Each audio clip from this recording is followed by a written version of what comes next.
আসসালামু আলাইকুম। আমার হাতে যে পেপারটা দেখতেছেন এটা হলো মিসা লাইসেন্স। এটা মূলত একটা সার্ভিস লাইসেন্স ছিল, বর্তমানে এটা ট্রেডিং লাইসেন্সে রূপান্তরিত হয়েছে।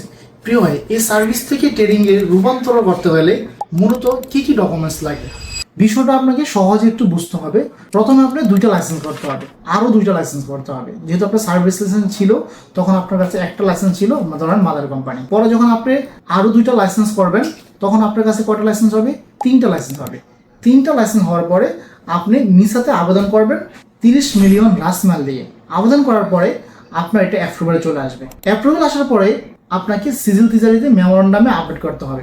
আপডেট আসার পরে আপনার যে সিআর আছে অর্থাৎ সিজিল তিজারি আছে সেটার মেমোরান্ডামে আপডেট করতে হবে। সেখানে আবার রাসমাল পরিবর্তন হবে, সেখানে আবার অ্যাক্টিভিটি পরিবর্তন হবে।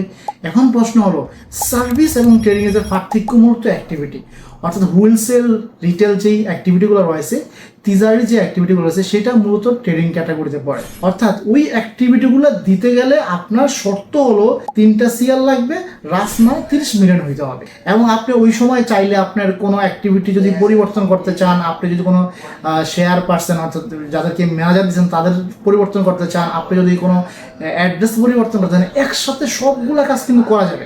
প্রিয় ভাই, মাথায় রাখতে হবে এই লাইসেন্স করার সময় আপনাকে প্রত্যেকটা অ্যাক্টিভিটিতে সৌদি রেশিও থাকার কারণে আপনাকে বুঝে শুনে অ্যাক্টিভিটি দিতে হবে। সেজন্য আপনার প্রয়োজন একজন অভিজ্ঞ কনসালটেন্সি, যেখানে আপনাকে পরামর্শ দিবে সৌদি রেশিওর ব্যাপারে। হয়তো অনেকগুলো অ্যাক্টিভিটি দিয়ে একটা লাইসেন্স ধরিয়ে দিলে পরবর্তীতে যেটা হবে সেটা আপনার সৌদি পার্সেন্টেজ, একটা সৌদির জায়গায় 2টা 3টা সৌদি রাখা লাগতে পারে। সেই জন্য আজই যোগাযোগ করুন জাহানি কনসালটেন্সির জেদ্দা, রিয়াদ বা মদিনা ব্রাঞ্চে। আল্লাহ হাফেজ।